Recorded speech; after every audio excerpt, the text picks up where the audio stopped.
Okay, it shows that I am live. I usually double check to make sure everything's working, but I feel like the last number of times that I've done that, everything's been A-okay. Leave me a friendly comment letting me know you can hear me and see me. But guys, if you have not watched my video this morning that I uploaded, go and give that a watch right now and then come on back. It's 22 minutes long, like exactly. And you know, hold on a second here. Let me mute this guy. Don't spam over here. Guys, if you haven't watched the video, go watch it.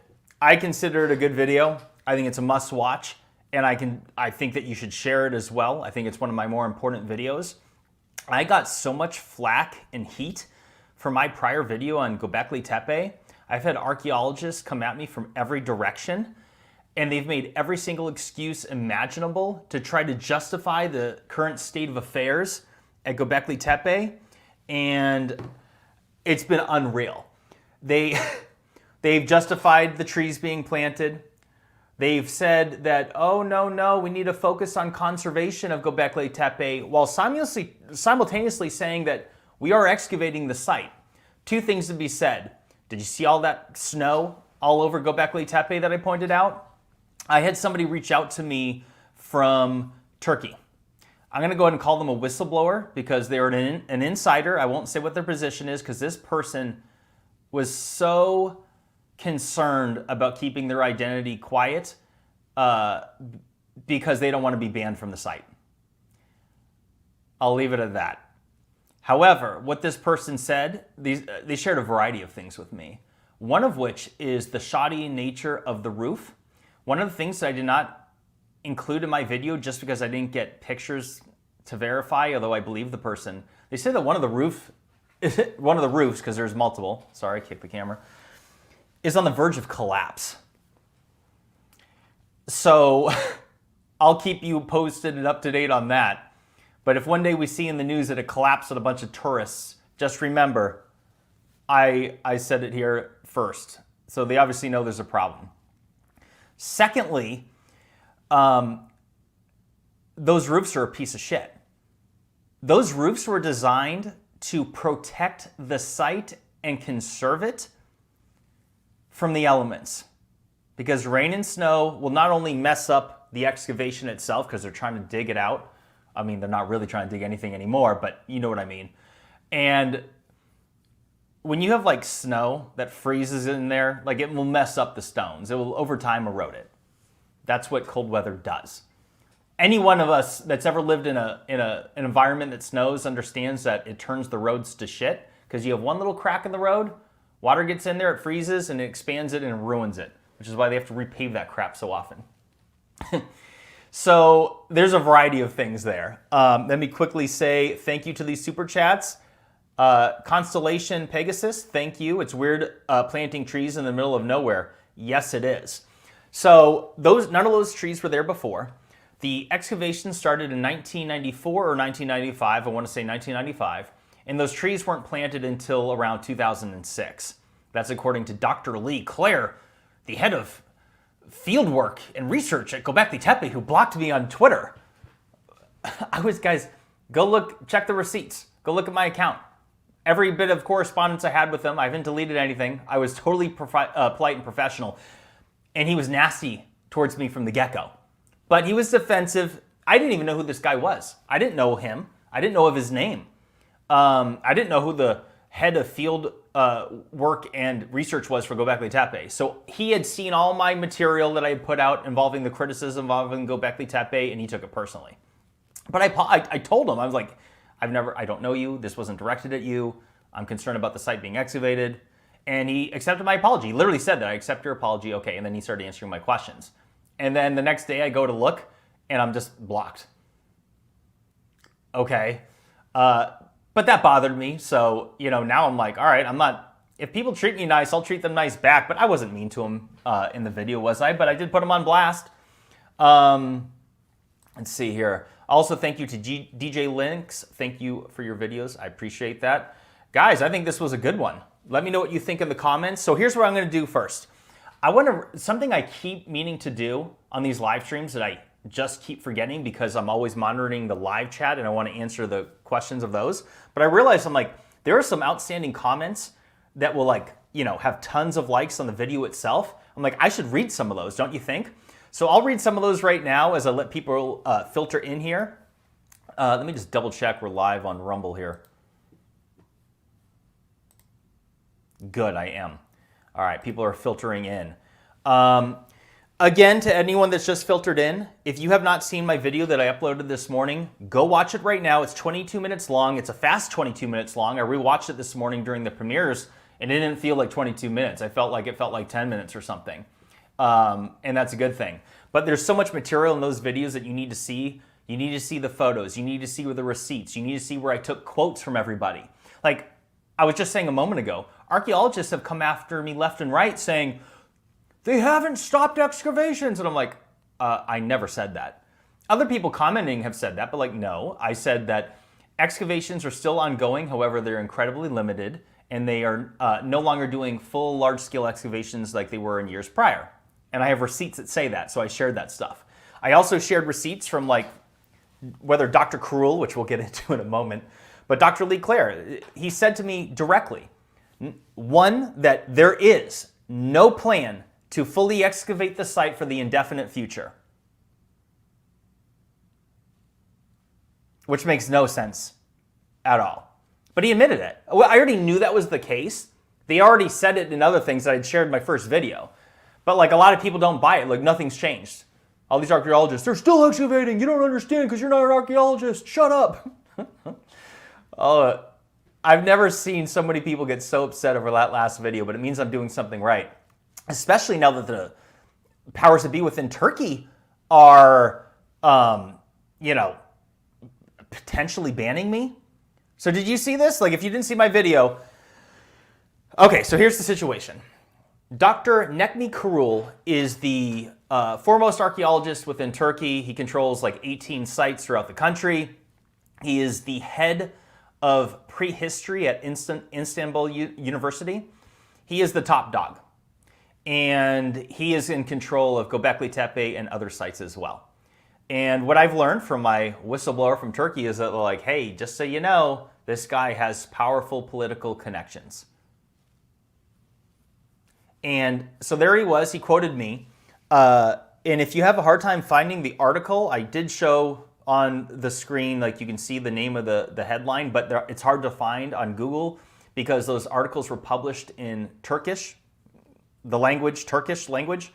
So if you try to search keywords for it, it doesn't come up. And so what you saw was me doing Google Translate on the articles themselves. So those can be tricky to find. But what he was quoted as saying is that, going on about me spreading fake news, denied everything I said, put words in my mouth, basically said that I said that excavations had halted and stopped. I did not say that. What I did say is that a full excavation of the site and the remaining 100 plus pillars, potentially 128 pillars that are still buried, at an indefinite standstill. They now project it'll be 150 years before that's done. Guys, 150 years is 4 generations. So your great-great-great-great-grandchildren will be blessed to witness the final excavations of Gobekli Tepe. Something interesting that I didn't mention in my video is that everyone around the world keeps talking, and has been for years, talking about Pillar 43, which is the one that has, the bird holding the some people say it's the globe, some people say it's the sun, but it's all the debated stuff. That is the most talked about pillar from Gobekli Tepe. Now it's being associated with a possible lunisolar calendar, which is amazing, because that might tie into the 11,600 catastrophe timetable. As Gobekli Tepe was purposely buried 11,600 years ago, right at the precise end of the Gobekli Tepe, with the rapid rise of global sea levels. So there's a connection there. But my point that I was getting at is that if they've only unearthed 72 pillars, and then we have that pillar 43 that is so spectacular and full of mystery and debate, more than double of the existing pillars are still underground. Who knows what those other pillars say or show? How is it there no sense of urgency to dig it up? And you know what else I learned? I didn't include this in the video. I should have. The one thing I regret about the video I uploaded today is I didn't harp on the fact that conservation is the one thing that archaeologists are hammering on with Gobekli Tepe, that it's so important they, conserve the site. And I'm like, okay, well, none of them are talking about the shitty roof that's allowing snow to go in there, which has been happening for years. And so they're not talking about that at all. And what was I just saying? I'm losing my train of thought because I'm all over the place. Talking about all kinds of fun things here.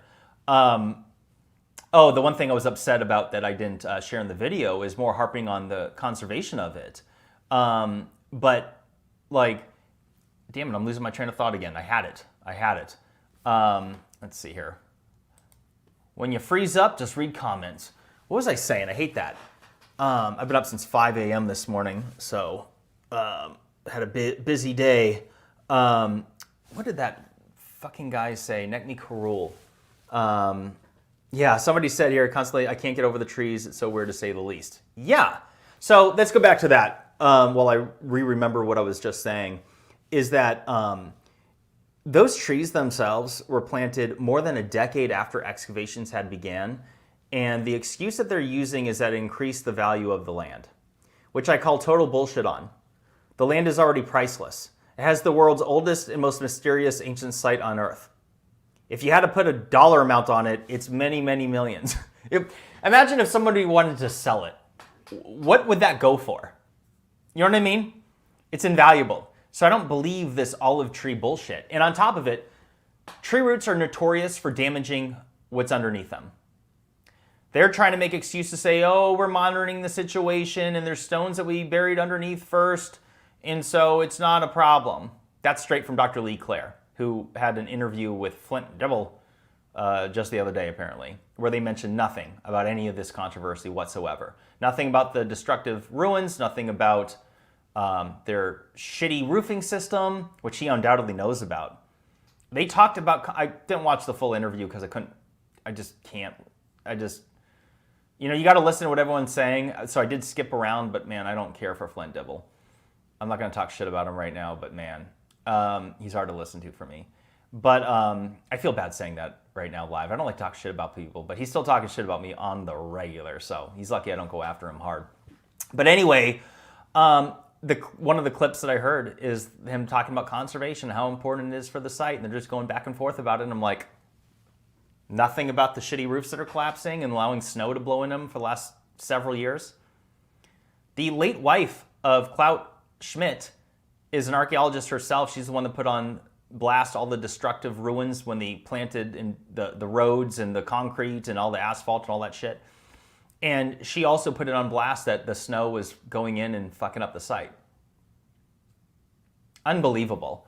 So here, let me just start reading some comments. And you know what? While I'm at it, let me just see here how we're doing on this side. Got a bunch of people watching. Good. Thank you all for joining in. I have 2 sponsors that I'm going to read tonight, so let me knock one out real quick. This will just take less than a minute, but it's very important that I do so. These people support me, and they're very good to me. So, are you struggling with back taxes or unfilled returns? The IRS is escalating collections, adding 20,000 new agents and sending over 5 million collection letters to kick off 2024. In these challenging times, your best defense is Tax Network USA. Don't let the IRS take advantage of you. With over 14 years experience, Tax Network USA has saved their clients over $1 billion in taxes. No matter the size of your tax issue, their expertise is your advantage. They specialize in negotiating with the IRS, aiming to significantly reduce your debt. Tax Network USA doesn't just negotiate, they also protect your assets from the IRS, seizures, and manage your yearly returns for ongoing compliance. Importantly, they are licensed to help with all state tax issues, regardless of where you live in the U.S. The clock is ticking. Don't wait as the IRS steps up its game. Seize control of your financial future now. Contact Tax Network USA for immediate relief and expert guidance. Call 1-800-958-1000 or visit tnusa.com/BI. BI stands for Bright Insight. Don't let tax issues overpower you. Turn to Tax Network USA and find your path to financial peace and freedom. The link is in the description down below. Thank you guys for letting me read that. I'll read another one here in a couple minutes. Okay, we got a super chat here. It says, Josh H., not a huge fan of all your theories, but when it comes to Gobekli Tepe, as a religious person, shouldn't archaeology want to explore? I mean, the story of Noah was God erasing a previous civilization, saving Noah to restart it. This is an excellent question, Josh, and appreciate you giving me the feedback. You know, I don't expect everyone to agree with everything I say, and you shouldn't, because I'm wrong on all kinds of things, and I don't agree with everything anyone says. But it is very important in this day and age that if you see someone out there sharing something you agree with, we have to unite. This world is far too upside down to have disagreements. So with that said, the story of Noah, a lot of people, like that's one comment, a lot of people buy into it and a lot of people instantly get turned off. But it's very important for people to understand that all myths and legends come from something. Guys, we know there was a flood. It may have not covered every single mountain on Earth, although that's something I'll dive into. As of right now, I'll professionally say that, yeah, there's no reason to say that. But when it comes to pole shifts and other things, I'm like, maybe. Honestly. But the fact that Noah's Ark allegedly had grounded in Turkey on Mount Ararat, and Gobekli Tepe is in Turkey as well. And one of the verses from the Bible in Genesis that a lot of people don't pay attention to is Genesis 8:20, where it talks about that when Noah left the ark, he built an altar that he sacrificed some of every clean animal and bird. There's 200 pillars at Gobekli Tepe that are covered with animals and birds. That's interesting. Tell me that's not interesting. You don't have to buy into a boat that had every species of animal on there, okay? But it's not unreasonable to say that somebody had the foresight or knowledge 12,000 years ago to know that there was a pending cataclysm, and they took precautions to prep and carry on continuity of the human race. Let's see here. Constellation Pegasus, thank you once again. We have Sumerian texts that prove Noah's flood didn't happen, Penn. Human activity has not interrupted. This site shouldn't be religion. We have enough to go now to debunk it all already. Okay, so this is what I'm saying. This is a heated topic. A lot of people have lots of thoughts on this when it comes to Noah's Ark. I think, but this is what's important, the takeaway from this right now. We don't know what Gobekli Tepe is. It could be the world's oldest lunisolar calendar. It could be something from Noah. It could be something we haven't even thought of or conceived of. We will never know what it is until we dig the fucking site up. Oh, this gets me so wound up in a fun way. I'm not really mad, but it's just like, this is what I'm saying. We could all sit here and argue about what we think it is. So what we need to all collaborate on in unison is saying, we demand further excavations within our lifetime.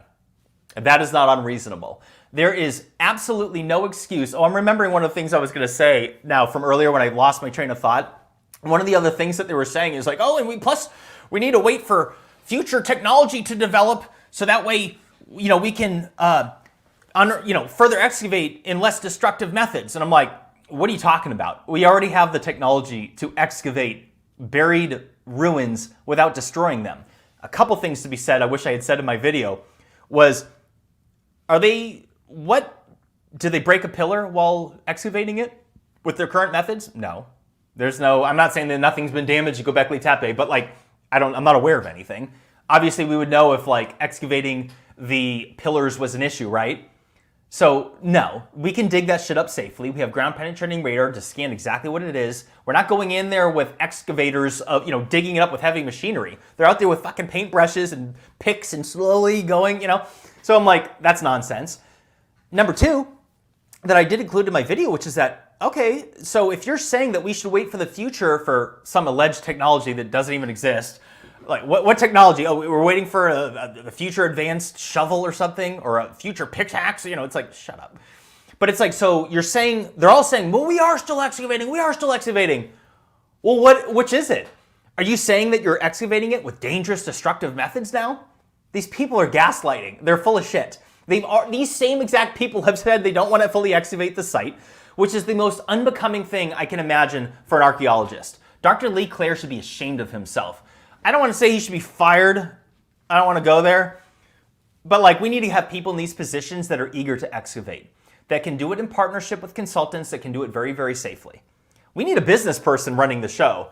And by business person, I'm not talking about the Doges group. Because, guys, this is what's happened at Gobekli Tepe.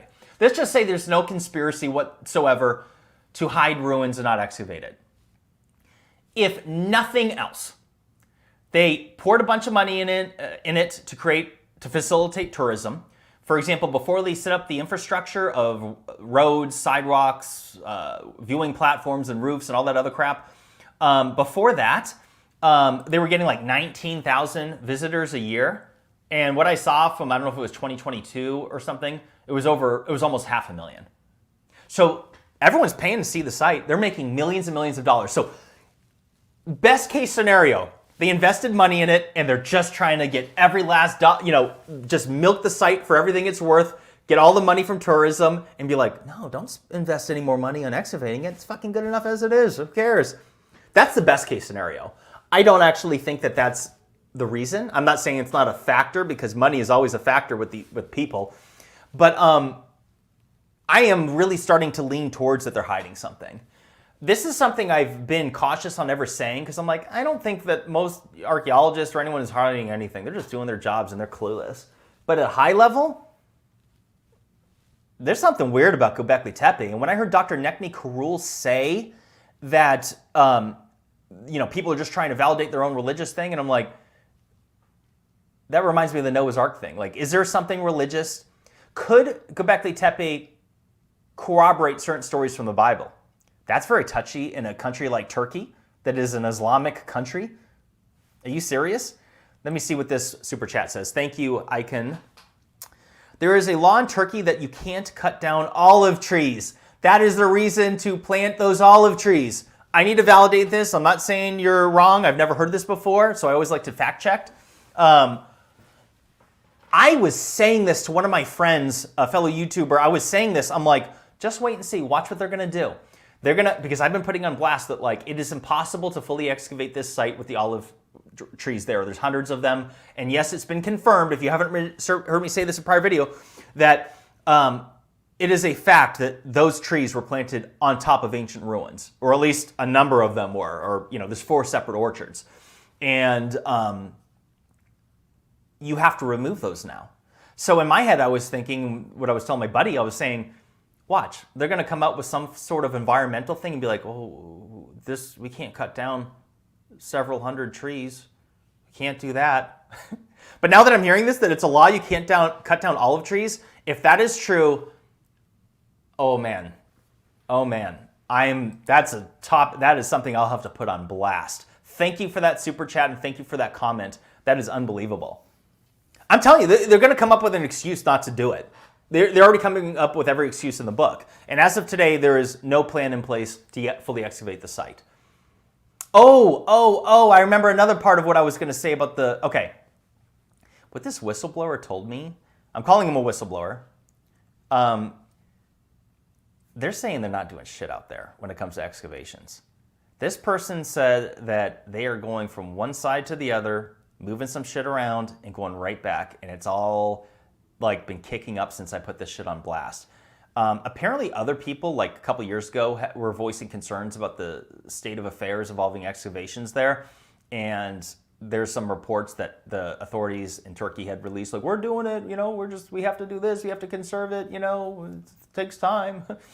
And so they're in damage control now. They're doing like all PR. So what this person told me is that, and I got to go to the site myself to like confirm this. I want to see like with my own eyes, but I do have people sending me videos there almost daily and stuff, and I'm not seeing shit being done. So what this person said is that, yeah, it's for show. Like, and the proof is in the pudding. We would all know if there was pillars being unearthed. That's not something you can hide. There's people out there every day, thousands of people every day out there. So this is wild. Again, to anyone that's filtering in, if you haven't watched my video that I uploaded today, go and watch it. It's 22 minutes long. It's a quick 22 minutes long. It's worth your time because there's a lot of things in that video, and I show receipts and screenshots and pictures, and it really, I explain everything in far more depth than I can do right here as I talk to you. But let me real quick, I want to knock out my next sponsor just to get it out of the way. This will only take a brief moment. Hold on one second. I already did this one. So here we go. Okay. America, listen up. The world is getting more unpredictable. Actually, hold on one second here. I want to make sure that the screen is... Okay, we're good. is getting more unpredictable by the day. We've got assassination attempts, rumors of civil war, and an unstable stock market. And now the looming threat of bird flu is on everyone's mind. Did you know there's a bird flu coming in October? It's eerily reminiscent of Event 201 that foreshadowed the COVID pandemic. And get this, the first topic on the agenda is, quote, mass fatality management planning. If that doesn't send chills down your spine, I don't know what will. But here's the good news. You don't have to be scared. If you're prepared. The wellness company and the medical emergency medical kit, here we go, forgive me. And every home in America should have at least one of these. They're packed with life-saving meds like ivermectin and hydrochloroquine, antibiotics and amoxicillin, and even a Z-Pack. And it's all backed by experts like Dr. Peter McCullough. Imagine this, no more frantic searches for a doctor, no more emergency room visits, just a few clicks, and this kit is delivered to your front door. In times like these, having your emergency medical kit is not just a luxury, it's a necessity. Protect your family by preparing now. Head over to twc.health/brightinsight and use promo code brightinsight to save $30. Don't wait until it's too late. Act now, take control, and ensure that you're protected against whatever comes next. That's twc.health/brightinsight and use promo code brightinsight to save $30 plus free shipping. Do it now. Guys, check them out after this. You know, some of these kits, like, they're not cheap, but like, if anyone's a prepper like I am, having antibiotics, amoxicillin, ivermectin, hydrochloroquine, that's something that every prepper should have. And so the fact that you can get these meds delivered to your front door is gold. It's worth every penny. And by the way, the price of doctor's visits and getting all that crap and prescriptions, like, that all adds up anyways. So it's actually a good deal. This is something I'm passionate about. Like, in a doomsday scenario or a grid down scenario or a civil instability, situation, like, I've already said this before, a fucking toothache will kill you or could kill you. Waterborne illness will kill many people or at least put you down for weeks and you'll be completely incapacitated. And if it happens when it's hot outside, you're screwed. You won't be able to keep water down. So that's something that everyone should be checking out.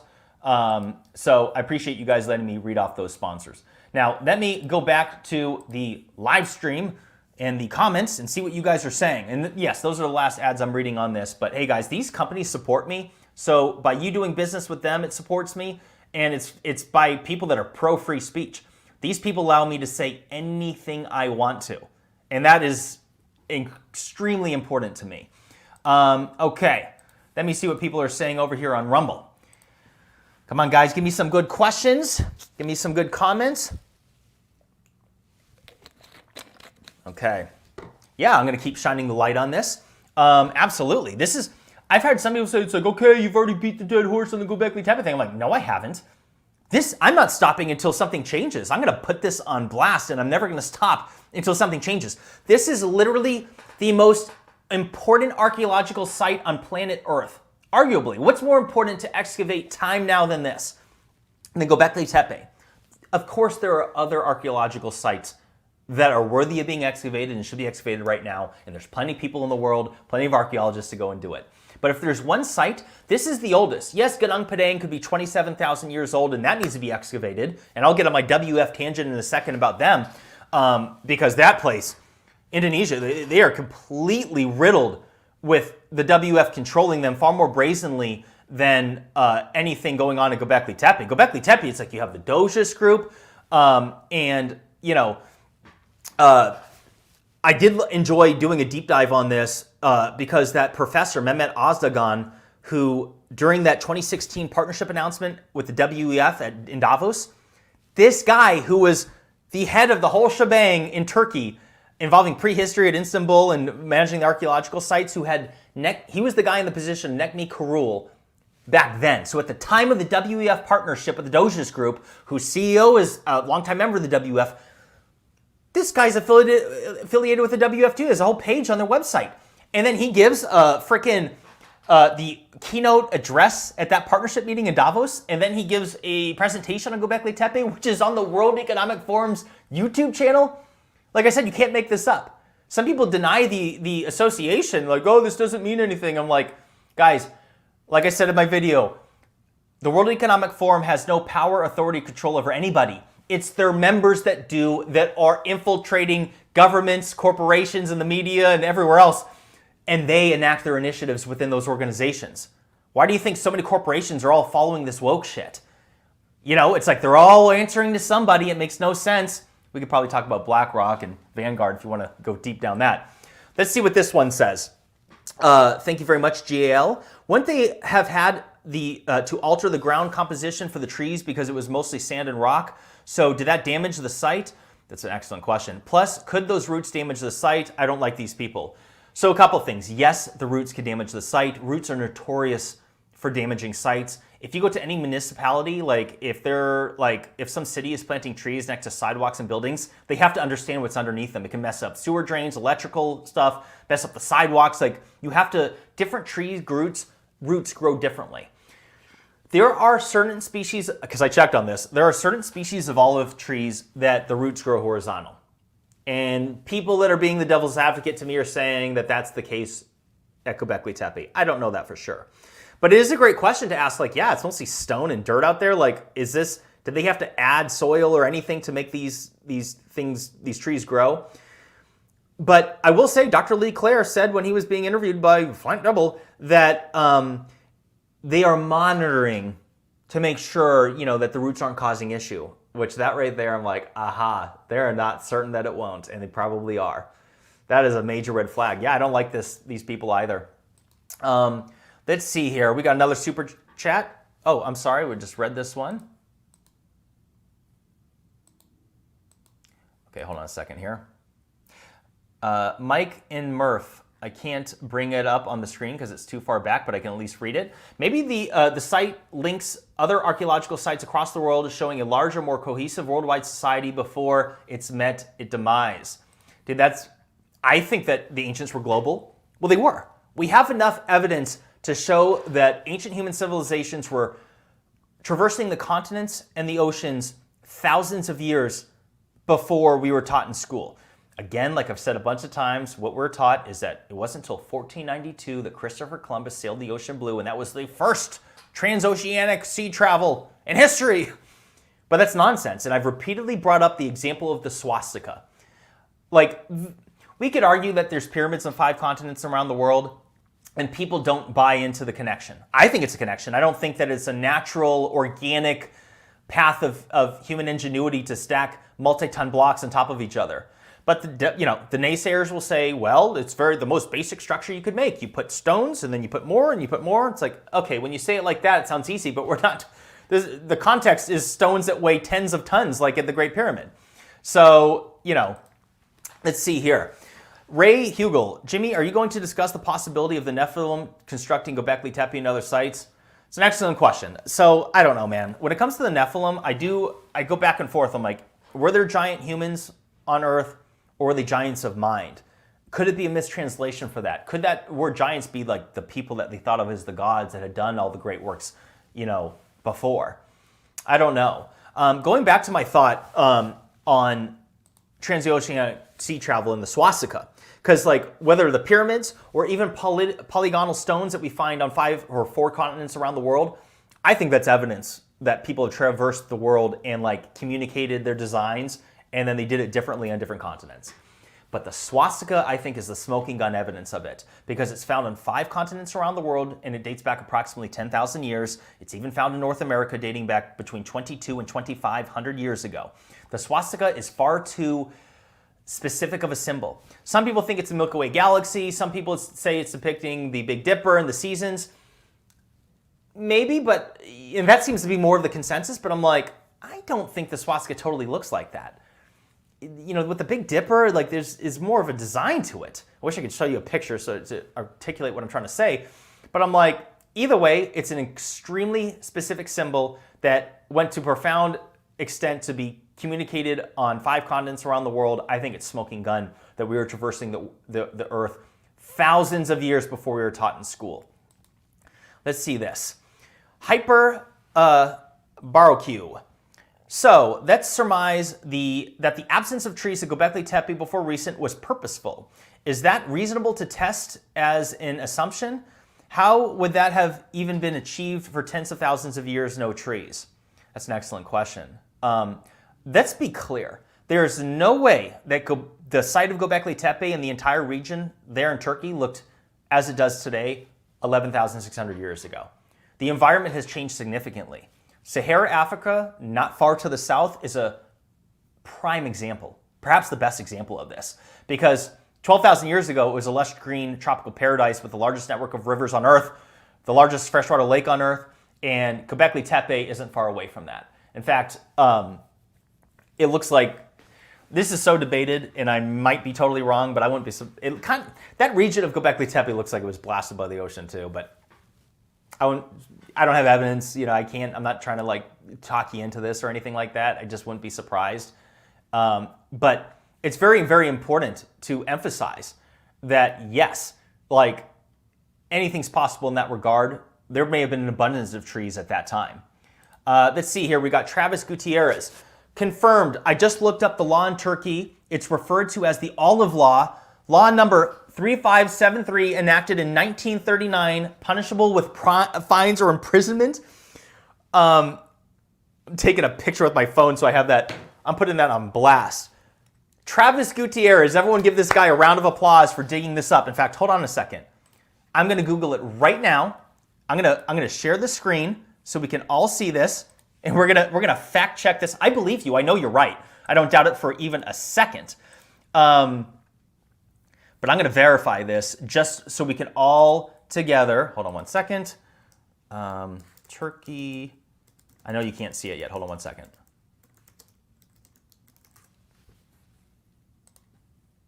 Let's see here. Boom. Let me just make sure you guys can see this. Hold on. Okay, let me just hide this. And let's look here. Okay, there's an updated article, 2017, Turkey removes controversial article in olive law. Okay, no, it doesn't say they removed the law. It says it removed an article. Let's see here. I don't know if you guys can see. Okay, share this tab instead. Let's see here. Two things are not touched in this country, a dove and an olive. The Turkish Parliament's Industry Commission announced earlier this week that it had removed a highly controversial article that would have given the green light for olive groves to be ousted by industrial facilities if it deemed it to be in public interest. Okay, so it seems to me that, yeah, this is still a freaking law. Yeah, law number 3573. Hold on, I think I just got rid of this. Hold on one second. I'm going to bring it right back up. Hold on here. Boom. An olive improvement and grafting of wild species. 3573. All right, I'm not going to read this whole thing right now. But as far as I'm concerned, yes, this is confirmed. And that whatever that was removed that I was just mentioning, I'll go back and like double check all that in a second just to, make sure I'm correct. But like whatever article, that was not a rescindment of the law itself. So I'll double check before I put this on blast in some video. But oh my God, you just did a great service for everybody. It's illegal to remove the olive trees? What? Two things you can't touch in Turkey, a dove or an olive? I never, ever would have imagined. Wow. Oh man. And they planted so many of them. They planted, why would they do that, guys? Really? To increase the value of the land? That's gaslighting. That's such bullshit. That is such bullshit. Oh my God. Thank you, NC Workshop became a new YouTube member. Hey guys, if you want to support me, I'm on Locals and Patreon. I prefer Locals. As a company, they're far better, and I can say whatever I want. I'm not going to delete my Patreon yet because I have a support there. But if you want to support me, locals.com, and you can see my monthly live Q&As. So obviously this chat's blowing up and I'm missing 99% of the comments. But when I do my monthly live Q&A, 100% of them are read. Every question answered because it's such a smaller community, I can read every single one of them. But if those sites don't work for you, here right on YouTube for $4.99 a month, it helps me, and so I appreciate that support. I want to go back and read up this olive oil or this olive tree stuff. You guys all saw what I saw, right? Like I'll double check with the article within it to see what was removed, but it was talking about industrial facilities, right? That's what it said. Like it wasn't, so that's that. Real quick, Let's do something fun, and I'm going to share my screen for the YouTube video. Let's see here. Share. I'm pretty sure you guys can see this. I want to read some comments, the more notable ones. All right, because it's fun. There's other people that like put out some great comment that gets thousands of likes, and they're worthy of a mention. This person said, "The past was erased, the erasure was forgotten, the lie became the truth." George Orwell. Fantastic. Someone said, or Fen the dog, "Call me a conspiracy theorist, but everything the WEF touches turns into a festering, putrid sore." I couldn't agree more. They are a cancer. Whatever they're doing, if they were doing anything, if it was pure and for the betterment of mankind, they wouldn't be doing it in secrecy. Anything that's done in secrecy that involves the human race is not for our benefit. Period. Let's see here. What other ones we got? We got another George Orwell one. Who controls the past controls the future. Who controls the present controls the past. Rudd Clan 10 said archaeology is as corrupt as politics. Guys, it's really became that. Go Into the Dogs said, Graham Hancock was barred by the original archaeologists who did not want Hancock mentioning any relation to archaeoastronomy. Hancock told a conference of us that the roof was built over the site so star pattern correlations couldn't be studied. So possible future excavations will occur when these control freak scientists are too old or gone. Same thing Zahi Hawass has done in Egypt to refuse exploration of certain areas that don't prove Egyptians were responsible for building everything. God, these are good comments. We're not supposed to know about the previous extinction event because they don't want us around for the next one. Yeah, I think that they do know that there's another cataclysm coming. They might not know what day, they might not know what year, but there are cycles, and smart people, the powers that be, understand it. Someone said they're keeping us ignorant about human history for a reason. Let's see here. Jimbo Kilo said they definitely found something they don't want to be public. Yeah, these are great. Here's one I hit like on, or a love on earlier. The fact they responded to your video speaks volumes. You seriously struck a nerve and pissed them off for calling them out on their BS. If they hadn't said anything, then this probably would have slowly faded. 100% true, guys. I was ready to move on to my pole shift video. Oh, man. All right, which proves that what you said is absolutely true, Jimmy. They might actually sanction you from entering Turkey. Keep up the pressure, keep your head and cool, because they might start making your life significantly more difficult. Don't underestimate the resources or them. Thank you for bringing this to the surface. This site belongs to all of us, not just a few asshats with an agenda. What a lovely comment. I really, really like that one. I'm going to go back to the super chats here. I don't want to miss people. That means a lot to me. And guys, I do understand that I am trending on dangerous ground here. It would suck to get banned from Turkey. As of right now, I'm not even going to go. Because you know what? I don't know if I've been banned. I don't know. Maybe I can apply for a visa before I go. Like you can in Egypt, you can apply for a visa online ahead of time. And so you'll get through. But there's a real chance that I could pay for a flight, show up, land at the airport, go through customs. They're looking at your passport, they scan it, and they're like, beep, beep. Sir, you have to leave. Put me in a room because I've heard of this happening to people for different reasons. And yeah, they'll put you in a room and escort you to the gate and make you get on the next flight out of the fucking country. I don't need that to be me. Let's see here. NC Workshop, I can't put it on the thing. It says, oh, I don't want to touch on that subject, brother. Thank you for the $20. I'm not interested in... That's other people are focusing on that topic. I know people can't read what I'm saying. I just don't want to talk. That's other people involved in it, and out of respect, I don't want to linger there, but I'll just say I'm not into that topic and leave it at that. I really appreciate the $20. I'm sorry. One, I can't put the comment on the screen because it's too far up.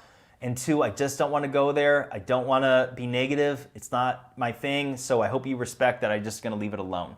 And now everyone's wondering probably what I'm talking about, right? Just people pushing free energy stuff that may or may not be true, and certain people involved in it, I believe, are definitely not presenting things that are true. And I answered the question. What does this one say? Ak Inula said, Jimmy, people such as you speak against powerful people. Do not fear for the idea that they may harm you. Curious. I understand bravery, but what do you think they could? Let me just say, and you guys can laugh this off, and I shouldn't show this, but I don't care. Guys, I have a gun with me. I live alone. I don't have kids. I have a gun in practically every room of the house. I probably shouldn't share that. I should say they're all locked up, so if you come invade me, you're not going to get them. But I conceal carry everywhere. Look, I'm a veteran. I'm not afraid of guns. I don't even think twice about it. Some people, like the thought of a gun is a big distraction. I don't even think about it. It doesn't even, it's a paperweight to me. Like I know how to use it safely. I'm very trained on firearms. I've been firing my weapons my whole life. I was trained in the military, but ever since I came home from Iraq, and guys, I wasn't no badass. I didn't shoot anybody. There were some few hairy moments, but everything was fine. I was very blessed. Things could have been really bad. I was in Iraq in 2009, 2010. And although we did get attacked and some other people in my company got attacked, we were all okay. And so I'm no war hero or anything like that. Let me make that crystal clear. But I did sign the dotted line. I did volunteer for missions. I volunteered to be a gunner as much as possible. I was a driver half the time, and then the other half I was a gunner. But it fluctuated. And ever since I got home, I've always probably had some level of PTSD. I don't even like to say it, but it's like I always look over my shoulder. Like if I'm walking my dog, I'll take 100 steps and look behind me. I don't want someone creeping up on me. I live in a very safe area, so I'm not worried about it where I am now. I just moved. And I've always lived in safe areas. But we now know if you pay attention and you see clips, guys, I've seen far too many clips of random people being attacked for no reason out of nowhere in a place you never would have imagined. It happens every day now. You're not safe anywhere as far as I'm concerned. So I take precautions. No one's getting the jump on me. I take precautions to know that my house is safe. And I have a big German Shepherd, which is an alert dog. That's a home security system too. But yeah, a lot of people have said this to me, be careful. They could whack Jimmy Corsetti. It'd be so easy. If they could almost assassinate President Trump, I'm nothing. But I don't actually believe that there's people who really want me dead at this time. But that could be wishful thinking, right? Who the hell knows? Some of these powerful people, me talking shit about the World Economic Forum, it'd be nothing to them to get rid of me. Shut this fucking guy up, right? So I do think of these things. I do have a level of paranoia that, if someone comes for me, I feel like I'm ready for it. But hey, or at least they're going to die trying. That's my mentality.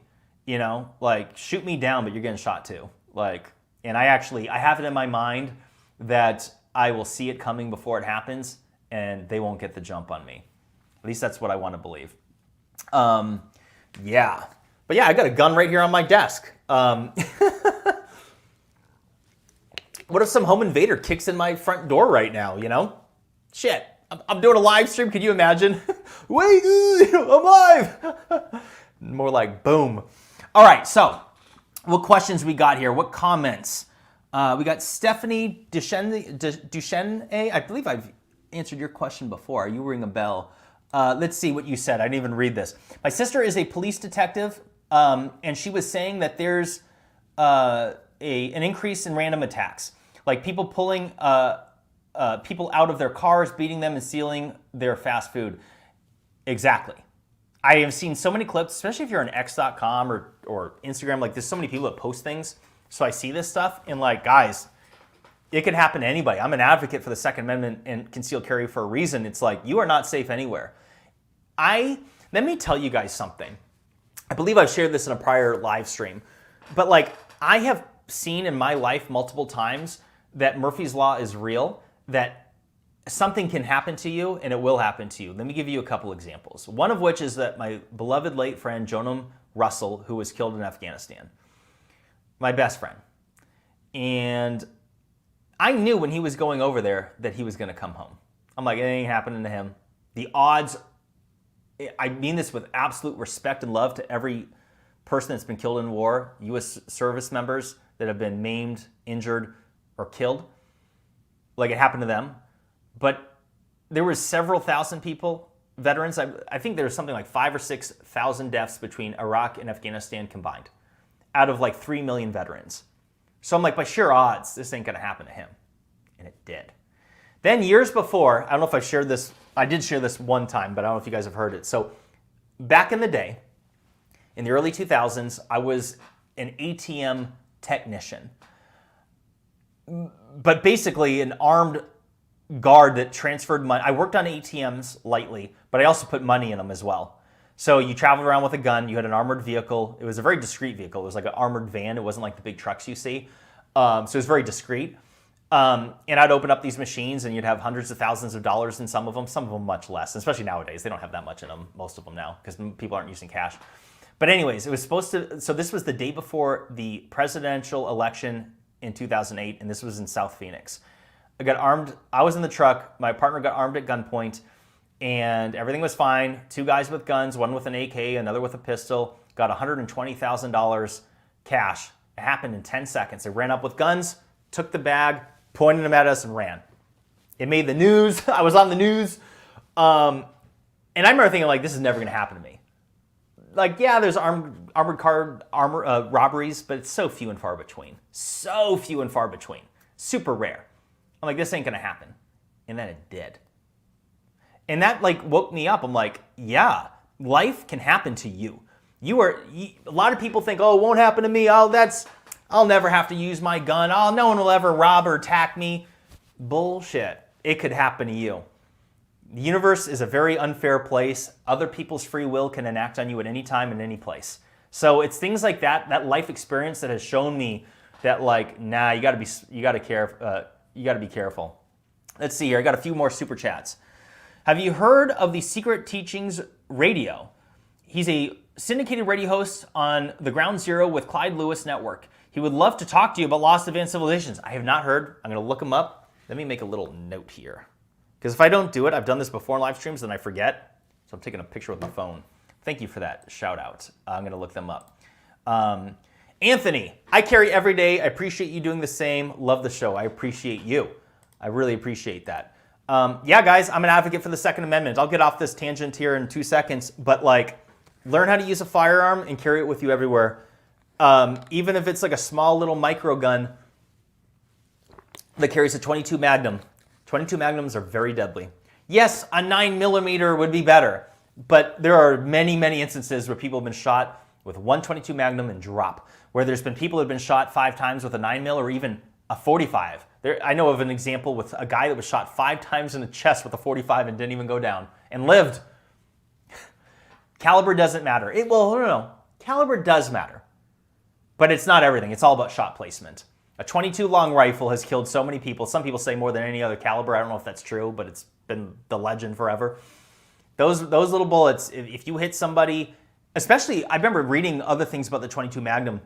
Some guy was in a shootout and got shot somebody in the pelvis, dropped.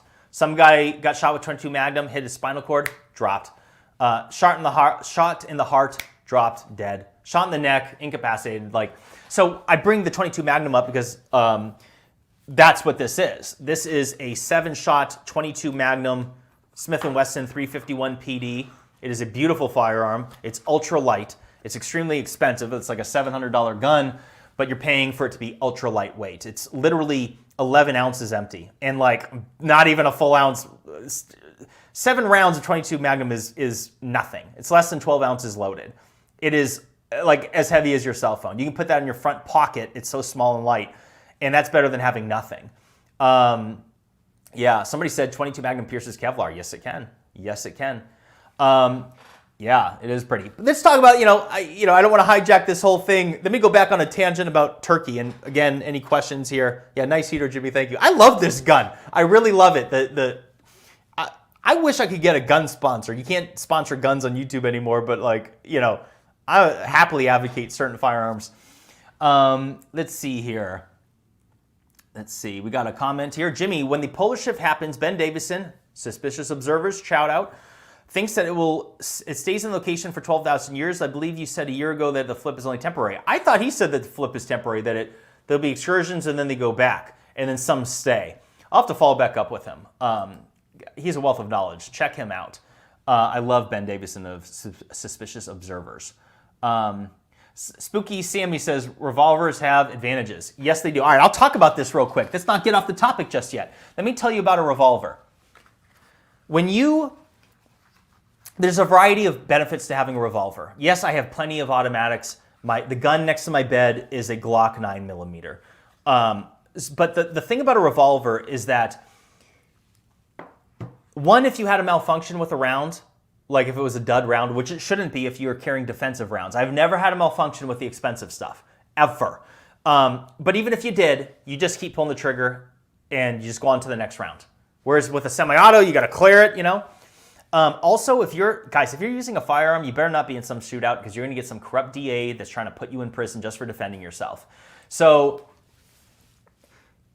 you need to be being attacked if you're going to pull that firearm at this point because someone's going to put you in jail. Maybe, it depends. Like if they're pointing a gun at you, shoot back. Don't wait for them to get on top of you. But I'm saying if you're being violently attacked by a mob of people, you know, a semi-auto can malfunction if you're in a struggle. Depending, if you're limp wristing it, you might get one shot off. There's some types of guns that if you push it against, if you say they're on top of you, you hold it against them, the muzzle is touching them, you have one round, that thing's going to malfunction, usually. Also, I remember when I was getting my concealed carry permit, the instructor was telling us a story about how this guy was walking through a parking lot late at night, and two guys that were shady as hell just were walking towards him. He tries to go the other way, and they start following him. And they come up to him, they're about to do something, he pulls out the gun on him. They instantly change their mind, and I want to leave this comment up because I'm going to talk about it in a second. They change their mind, and they call the cops on him, and he gets arrested and sentenced to like a year in jail for aggravated assault because he pulled a gun and didn't use it. So the benefit of having a revolver is that you could have it in your pocket. You could have it in your sweater pocket. You could have it under, a long sleeve, and not pull it, and it will still work. You could shoot it within a sweater. So you could have your gun in your hand without showing it, and it will still work. LCP 380 is the best. I have a Ruger LCP. I have the LCP2 and the LCP Max now, which is 10 rounds plus one. 380 I love the 380 round. It's an excellent cartridge, especially if you use Underwood ammo. Those things fire hot, and it is a very deadly round. But I don't want to keep talking guns because it's my favorite topic, one of them, and so I don't want to hijack this stream to people that don't care. Let me just quickly see that we're good here on YouTube and Rumble. Okay, we got a lively audience on YouTube. Thanks for everyone coming out, and same thing on Rumble. Yeah, we got 4,000 people watching. This is awesome between both streams. Let me see. What other questions you guys have? What I want to emphasize, though, while I'm waiting for some questions to come in, is this situation in Gobekli Tepe is serious. Like I was saying, a couple minutes ago, that if there was one site on Earth that needs to be excavated, time now, it's this. There's a new peer-reviewed study that's come out that said it may be the world's oldest lunisolar calendar, which is creating debate on this could be tying into a catastrophe of 12,000 years ago. Whether it has a religious context, whether it's a doomsday context, whether it's something we haven't thought of, we will never know until we excavate it. This has to be done.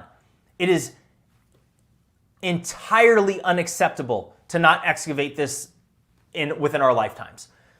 I'm not saying it's a fast process, but they uncovered so much of it in a number of years and then just radically slowed down.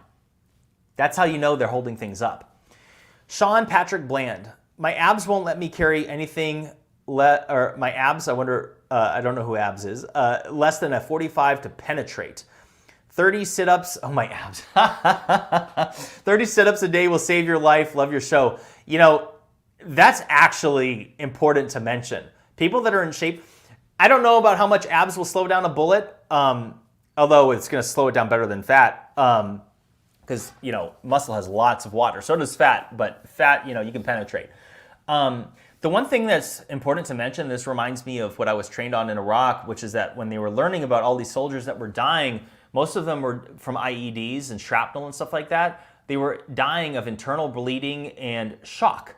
And where your body goes into a state of shock and, your heart rate drops and all this other stuff.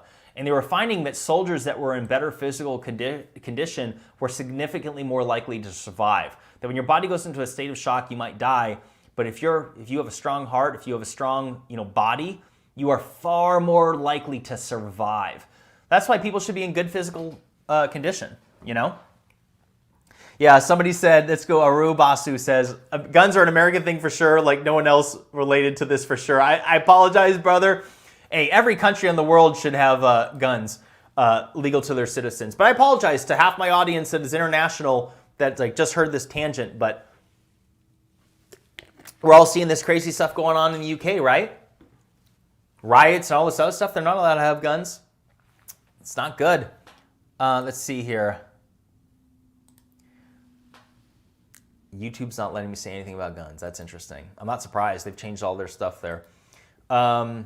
Jimmy, what do you think about the cabal found at Gobekli Tepe that was important enough to hide? Or what do you think the cabal found? Guys, there's a number of possibilities here. One of which we should not underestimate the possibility of religious connotations and implications.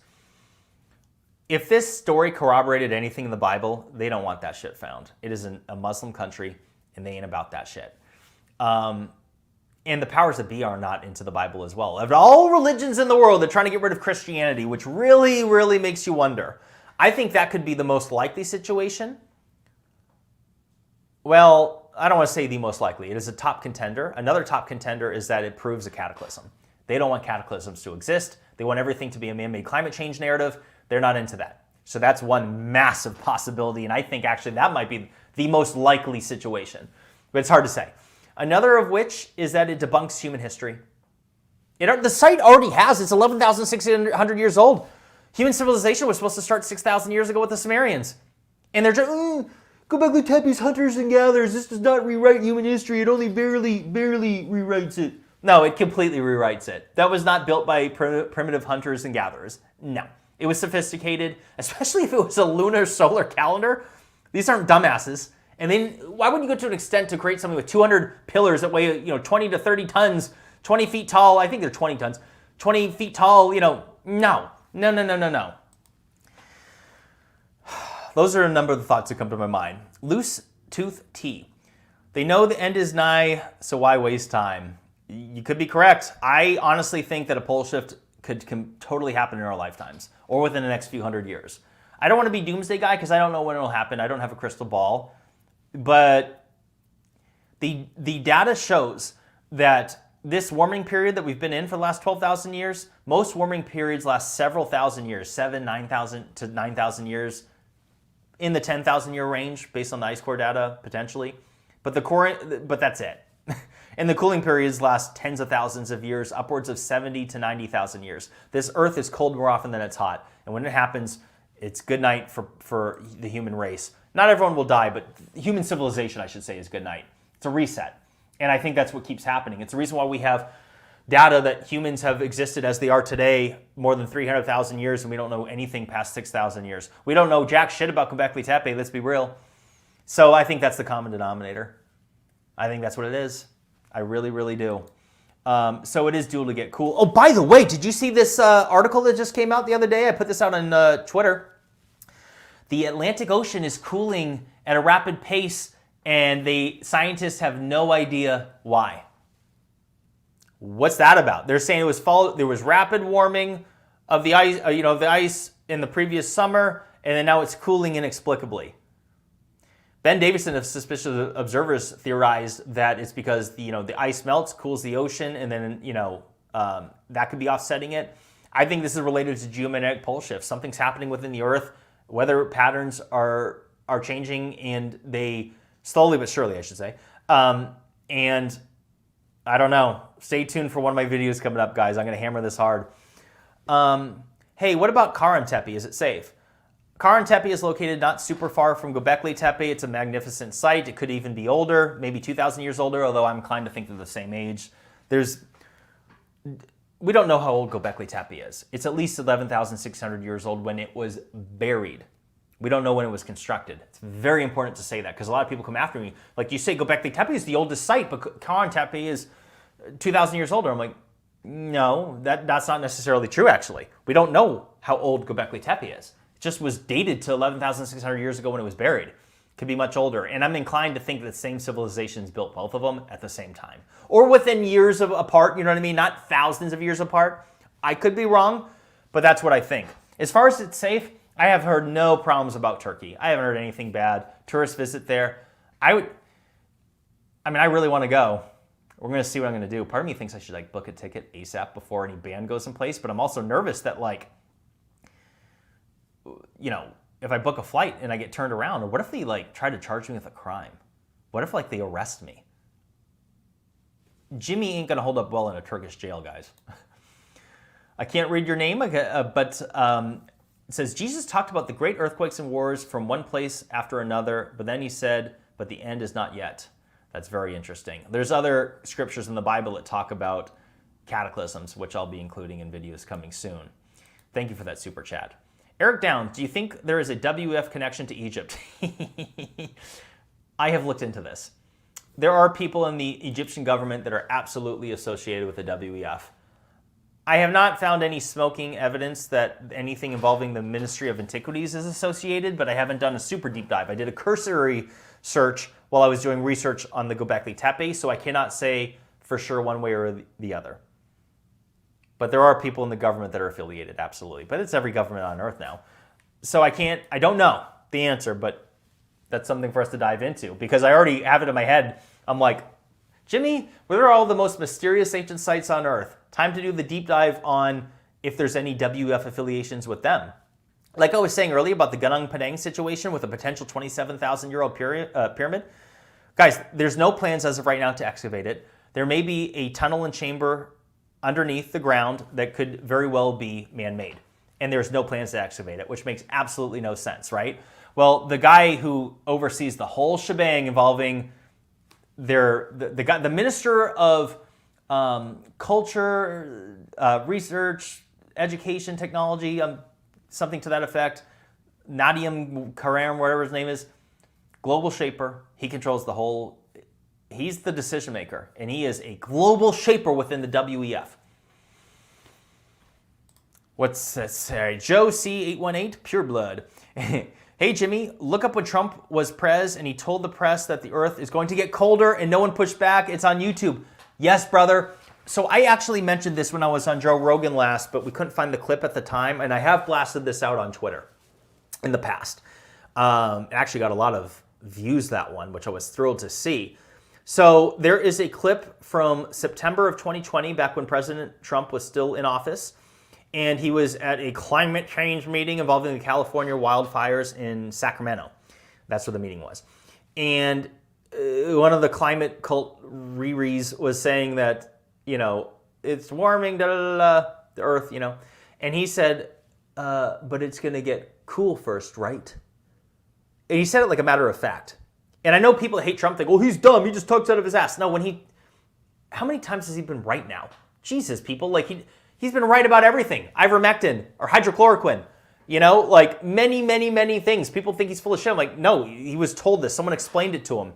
So he said it like a matter of fact. And then when I look at Elon Musk, he went on the Full Send podcast like 2 years ago now, and I mentioned this on the Rogan podcast in the same context, which is that he was saying ice ages are a deep, deep rabbit hole. A deep, deep rabbit hole is what he said. And he's so urgent to establish the human race on Mars. It's because he knows. I went down the Ice Age rabbit hole as well. We are in the middle of I shouldn't say the middle, we are within a ice age that started somewhere closer to 3 million years ago, maybe 2.7 million years, so they say. And within those periods, we know with the ice core data taken from Greenland and Antarctica, that there's been 4, arguably 5 interglacial periods over the last 450,000 years, which means periods of warming that make the glaciers recede, which is an interglacial period, and then there's the glacials, the glacial periods, which are the periods of cooling that I just described. And this is what he meant by a deep, deep rabbit hole, which is that the Earth is cold more often than it's hot. That data is just the last 450,000 years. Who knows how many interglacial and glacial periods there's been in the last 3 million years of our ice age.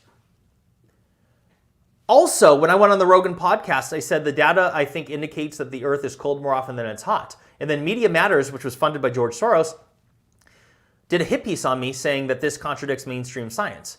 The only thing I said, because they're like, no, the Earth is warm more often than it's hot. The only thing I was wrong about is to say that I think that the data may indicate. No. The data 100% conclusively, definitively shows that the Earth is cold more often than it's hot. And the fact, it's like that saying, going back, you know, you get the most flack when you're over the target. Why would Media Matters do a hit piece on Jimmy Corsetti? Google it. Type in Jimmy Corsetti Media Matters. Like, you know, I should bring it up right now. In fact, I will. I'm just going to do that right now just to show you guys Media Matters, Jimmy Corsetti, and don't worry, I'll bring this up on the screen. Hold on a second here. It's not coming up. All right, here we go. Okay, here we go. Oh, well, this isn't an article like it was. Let me just share the screen. Hang on half a second. This is one thing they show. I'm not going to hit play because I don't want to screw up my audio. It did that to me last time. I'm technologically illiterate. But this isn't even the clip I was talking about. Here's another one. Oh, yeah, they got me here talking about guns, guys. They literally were putting me on blast for talking about guns. Let's see here. Yeah, same thing. All right, so let me just stop sharing this. These aren't the articles I was looking for. Anyway, so it's like, why are they coming after me? They're doing a deep dive on me. They were watching my live stream where I was advocating the same thing I was earlier about guns and people should have a gun. They put me on blast for saying, Jimmy says everyone should have a gun. Why are they coming after me? And it all started with that Joe Rogan clip where I talked about the earth being cold more often than it's hot. I am over the target and I know it and they know it. Elon Musk knows it. President Trump knows it. The powers that be know it. We're due for another cooling period and we don't know exactly when. It might be within the next few decades, as many people have suggested. I don't know, but it's coming within a few hundred years. And there's just this little weird part of me that thinks that it's in our lifetimes. But it's very important to say this, because a lot of people say that, I have this feeling something's coming, and I think we're right, something's coming. But at the same time, going back hundreds of years, you can see people predicting doomsday stuff and the apocalypse, and nothing happened, right? So there's that. But actually, hold on a second. Look into the Little Ice Age. Let me do another share screen. Let me bring this up. The Little Ice Age. Watch this. Let me go to share screen. Okay, here we go. Oops, wrong one. The Little Ice Age was a period of unusually cool conditions between the year 1300 and 1850. Humans experienced increased illness and famine during the Little Ice Age. Livestock survival and crop productivity decreased. The cost of food increased due to shortages and low crop yields. That is just a short way of putting it. That's just the, there's more to it. But 2,000 years ago, there was the Roman warming period where there was unusually warmer temperatures. And in the UK, the Romans had an abundance of wine vineyards because it was so much warmer. They don't talk about these things, right? So let's be real. If there was a Little Ice Age now, let's not talk about a deep freeze. We're just talking about unusual cool temperatures for hundreds of years. And crops diminish greatly because of it. Guys, we're screwed. Billions of people will die. Not overnight, but over time it will get nasty. Notice they never talk about any of these little details like the Little Ice Age when it comes to in the context of man-made climate change. They just leave that totally out. Resident Heaven Studios, Sue Ashworth. Hey, Jimmy, the burning of the Great Library of Alexandria was to wipe out our knowledge so we would forget. I have something to say about that. We don't even know if it actually burned. Like, there's debate about that, apparently, as I research this further. I mean, it very likely did. There's too many people who have talked about it. So something happened. But I theorize that, because they say the Romans burned it while invading Alexandria. They set fire to it. I'm like, guys, that's not how the Romans operated. They pillaged. They obtained knowledge from everywhere they went, and they took it. So I theorize, and this is just conspiracy. I could be wrong, but it's like, what about the Vatican archives? They have shit in there, guys. I don't know what they have, but like they have a wealth of knowledge, and you can't just go there and explore it on your own.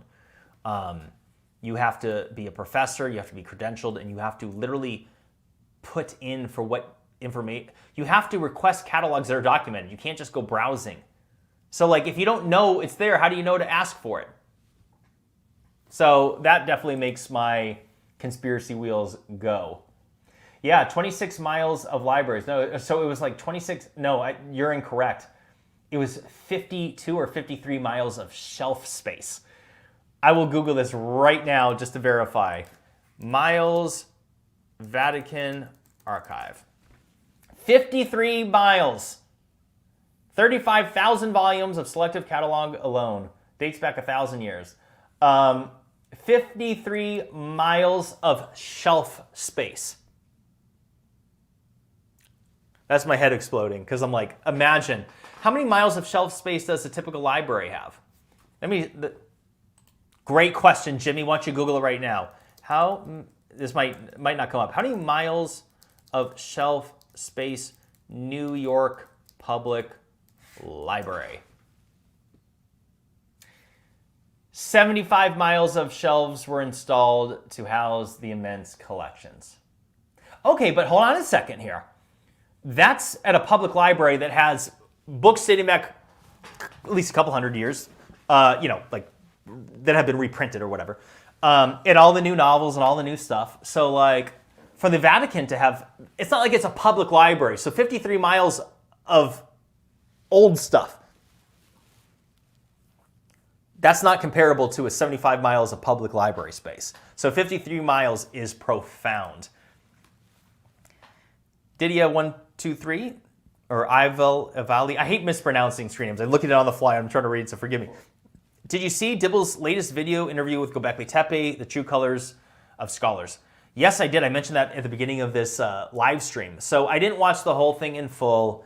It's hard for me to watch them because I don't care for them. I did listen. I just kept skipping around, listening. Skipped 30 seconds here, listen. I wanted to see if they were talking about anything involving the controversies, and they didn't.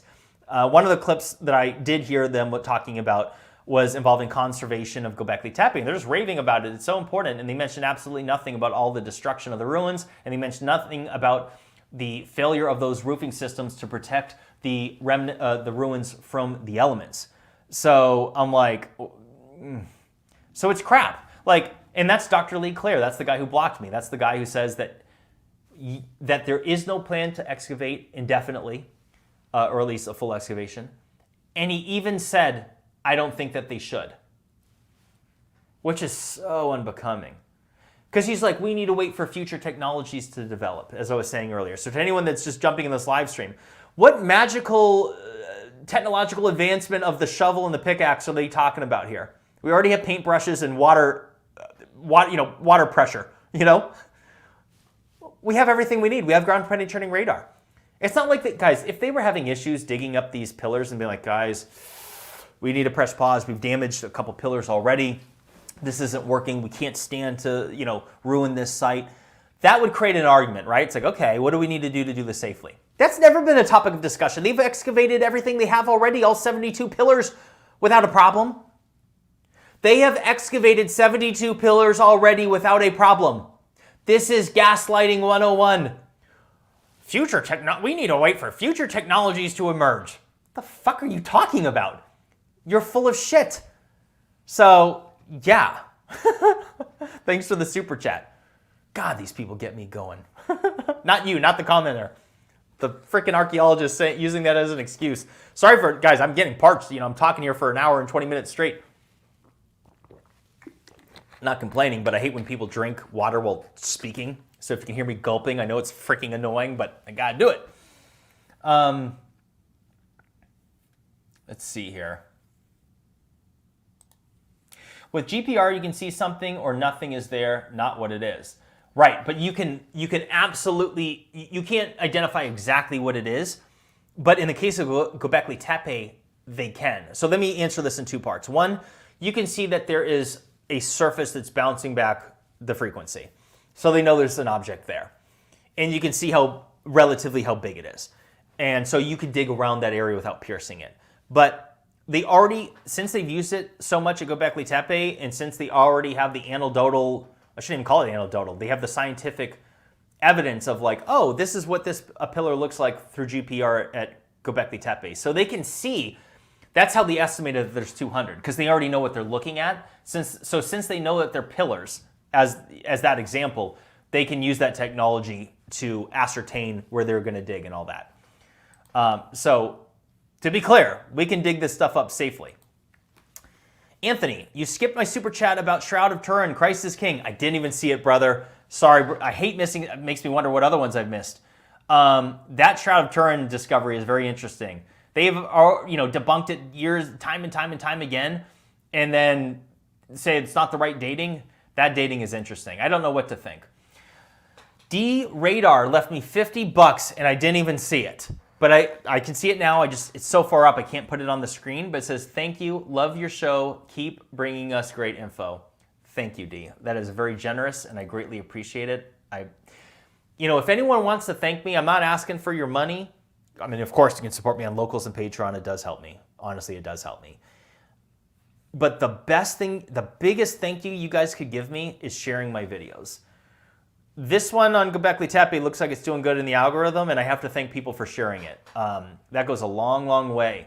Blast it out on Facebook, blast it out on Reddit. Reddit is such trash. I haven't been on there in 2 years. I hate Reddit. But, it's a way. Various internet forums, share things on x.com, Twitter. By the way, if you're not following me on Twitter, guys, get on there. If you're not on Twitter, you are missing out. It's now getting more traffic daily than any other networking site. It is the top dog, and guys, that is the place to get instant information. I'm learning so much on there. You just got to follow the right accounts. Follow accounts that follow your interests. And I can't imagine how, with everything I've learned there since Elon has taken over, and guys, I was shadow banned there before. I had 20,000 followers over a period of 5 years or something like that. And in just the last less than 2 years, I'm at 125,000. And it's growing and growing, and I'm blessed. And I'm also, I don't know if you guys give a shit, but I'm making money by sharing my posts. The more views and engagement you get, it makes a difference. But I'm making money on Twitter? How did this happen? That's lovely. Good for me, right? I'm not making bank, but I would like to get to that point because I've seen people on there making serious money. And how cool would that be for me to blast out all this stuff involving Gobekli Tepe and all my other ancient history stuff on Twitter and get it to all new eyes. That's the thing about there. And that's one reason why I'm so heavily on Twitter a lot. I want to grow a presence there because it's the future. If you look at the stuff Elon wants to do, he wants to make it like a premier video site as well. They want to go heavy on videos. So it's an entirely new eyes. I'm doing things here on YouTube and on Rumble. By the way, if you are on YouTube right now and you're not following me on Rumble, guys, you got to go do it. It takes 2 seconds. You just use your email and create a password and you have an account. And then go subscribe to me there. Rumble is, guys, it's a blessed place. I've met the CEO personally, Chris Pavlovsky. Guys, these people are the real deal. I can say anything there. They don't shadow ban. They promote my videos on the front page. It takes 2 seconds. Just go do it. People go, I don't want to do it. I'm not asking you to walk a mile down the street. You just type in www.rumble.com. Oh, it's so painful. Enter and create an account. You're doing me a solid by doing it, guys. YouTube has been good to me, but there's some videos on there, especially my live streams. Let me give you a case in point right now. Watch this. On YouTube, I currently have 2,549 viewers with over 1.6 million followers, which means that a vast majority of my following on YouTube does not know this live stream is happening. Yet I have 2,300 followers, or excuse me, people watching on rumble.com. I've had more. I've had 9,000 on there before, but it's a Saturday night. And yet I only have 108,000 followers. So let me break this down. I have, let's just say it's within 200. So let's just say the same amount of viewers listening right now, even though I have 15 times more subscribers on YouTube. I get comments on every video, every live stream. YouTube didn't tell me. I didn't get notification. I have the bell on. I still didn't get notified. That's why. This is low for me on Rumble. Again, it's a Saturday night, so people are off doing other things. But I usually always have double the viewers on Rumble than YouTube, despite having a fraction of the following. I cannot overemphasize that enough. So follow me on Rumble. I love you guys. What other questions you guys have here?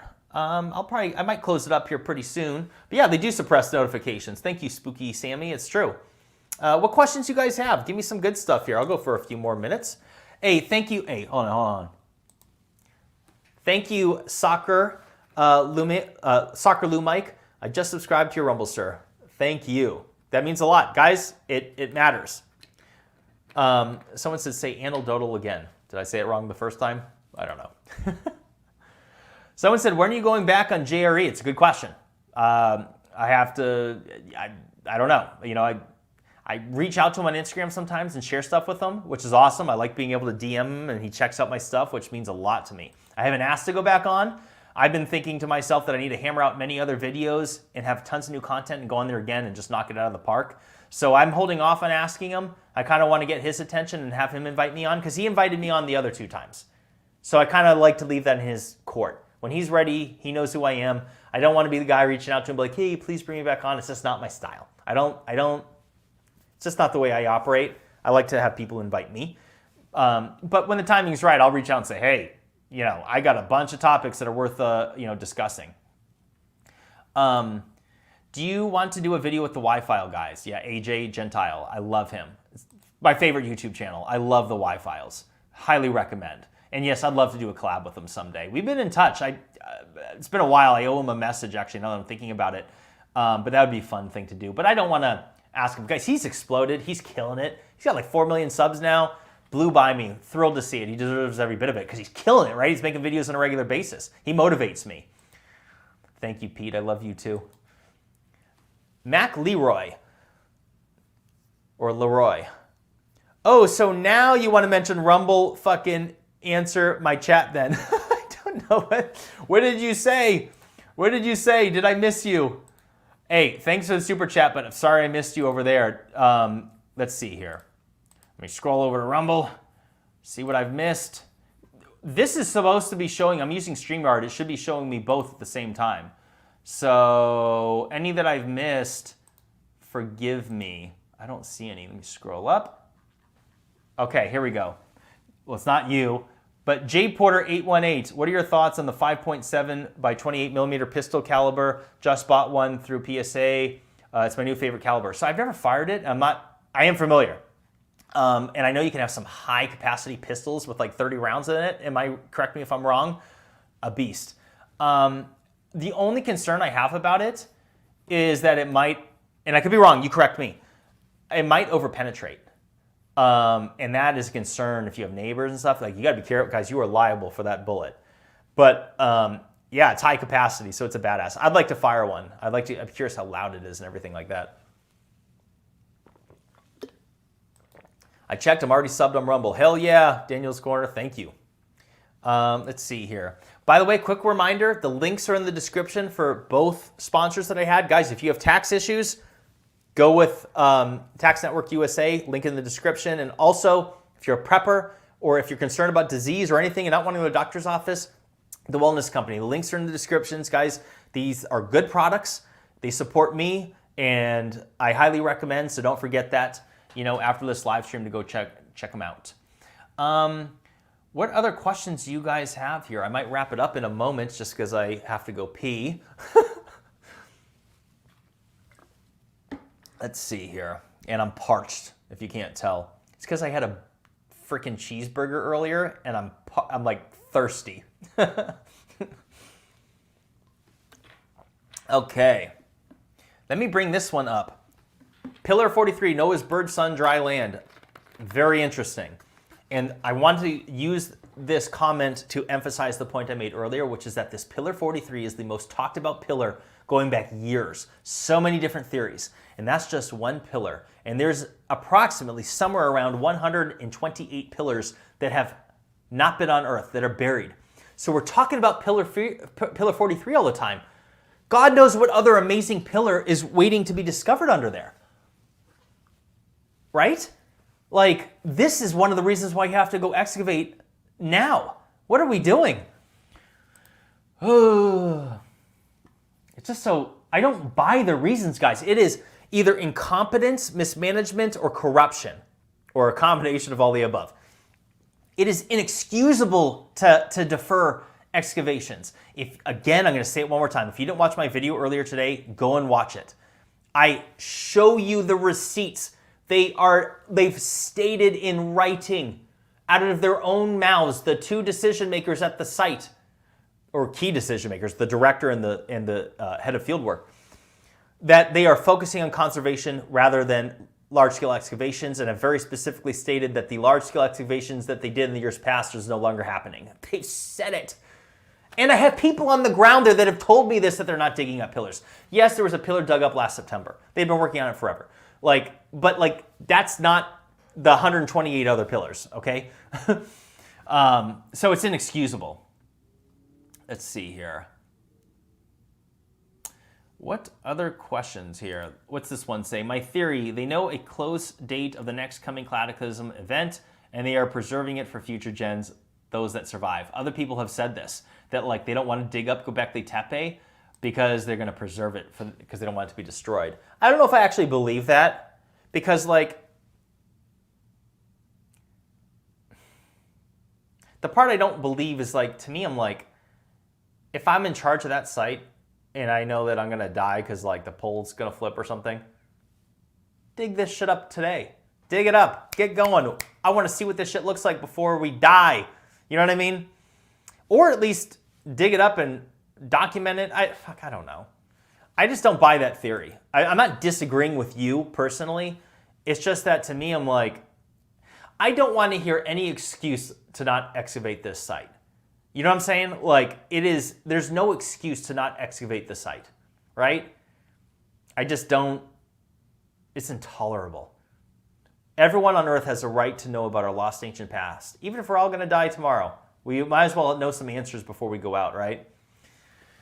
Man. This comment right here. They're not, hi Bunny, they're not planning on dying, LOL, they're planning on the US dying. That is a fact. There is absolutely a plan, a systematic plan that's obviously been in place for years to systematically destroy the United States. They're destroying the dollar. The petrodollar is now gone, which is going to devalue our dollar. And BRICS, which was Brazil, Russia, India, China, and South Africa, but now it's like almost 40 countries now. They are creating their own currency. It's going to be backed by gold, and they're going to leave the U.S. in the dust. And the world's going to laugh and watch us fall apart. I'm not saying it's going to be the end of the world for the U.S. I mean, it'll be the end of the U.S. But I do think that they will come out with a digital currency and save the day and weaponize that and control us into dominion from there. They'll be like, once the economic turmoil is so bad, they'll save the day with the digital central bank digital currency and be like, oh, you want to feed your kids? No problem. Just take the mark of the beast now. Take our currency and sign all your rights away. Gnarly Sheen, on X. The secret teachings would love to have you. Right on. I will check you out. I hate when people ask me this live because I'm like, I know like I could forget and I'm like, what was the name of it and all that? But I love you. Mac Leroy again. How can we get involved? Is there a government agency in Turkey that we can contact to see if they will kick Lee Clare out of the project? That was my Rumble question. Oh, right on, brother. That's an excellent question.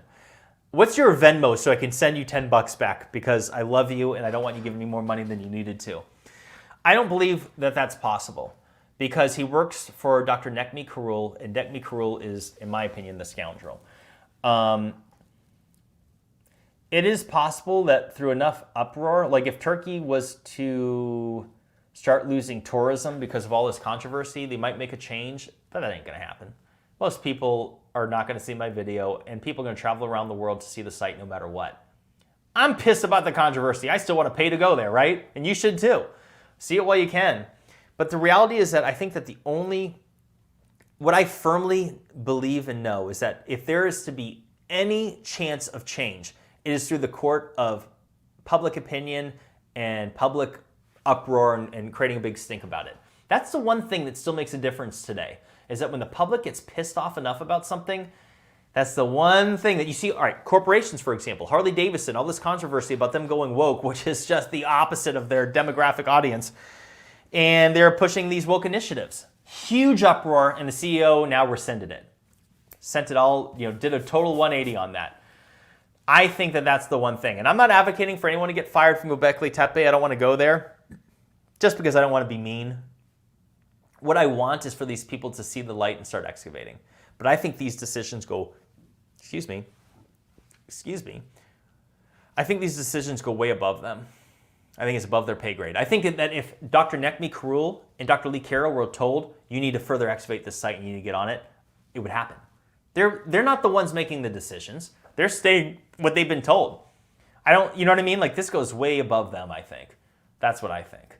And who knows that, okay, follow the money. The fact that they're getting their bread and butter from the Doges group, that's an influence.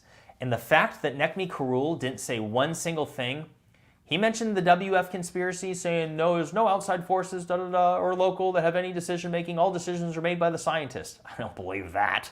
Scientists don't make decisions. So don't insult my intelligence. Scientists are told what to do by their manager. Just like hospitals, doctors aren't in control. They have administrators. You know what I mean? They have positions, that oversee them. They have HR departments. They have head of surgeries that don't do surgeries anymore that tell the other surgeons what to do. You know what I'm saying? Like, it's big business. So the fact that they now are in bed with the Doges group, that's where I say the WF affiliation comes into play. I think there's something there. I think it's very weird of these affiliations. Not everyone believes me, though. Let's see here. Any other questions? I'm going to wrap this up. I can hear my dog whimpering. So he wants me to take him on a walk, I think. And I have to pee and I got to drink more water. I love you guys. Let's see here. I just saw one question that stood out. Hey, Jimmy, do you think there's a chance Joe Rogan could get you on with Elon and Trump? Holy shit. No, I don't believe that there's a chance for that. But my God, I wish. You know the one thing, Jeremy, that I wish could happen, though, is that if Joe Rogan could broker a meeting with Elon Musk. He lives in Austin. They both live in Austin. I don't want to waste any of Elon's time. All I want to ask him, I would come up with the right words. I'd be very concise and say, hey, listen, I heard your thoughts on ice ages being a deep, deep rabbit hole. What are your thoughts on pole shifts? If you had what direction, because maybe there's things he wouldn't even want to share, but I would say, what direction of study do you think would be most prudent for me to head in? Is it pole shifts? Is it precessional cycles? Is it, you know what I mean? Like, what is the cause of that stuff? That's what I would do more than anything. But as far as Trump and Joe Rogan, I hope he brings on Donald Trump, and I believe that he will. I think that he will. I could be wrong. He hasn't done it yet, but I can hear my dog barking. So I'm going to wrap this up. Cab Jab, love you, Jimmy. I love you too. Thank you so much. All right, guys, I'm going to wrap this up, but thank you all for your time. I hope you guys have a lovely weekend. I have another video coming out this time next week. It'll either come out Friday or Saturday. I'll do the live stream probably on Saturday as well. And so stay tuned for that. Again, check out my sponsors, the Tax Network USA, as well as the Wellness Company. Follow me on Twitter, x.com. You can follow me on Instagram, but that place is trash. Follow me and like and subscribe on Rumble if you aren't already. Thank you to all my Rumble supporters and everyone my following on YouTube. But I'll close this up here. Thank you guys all. And one last thing, if you didn't see my video from today, go watch it and share it across social media, and let's get the word out. Thank you guys all again. I love you.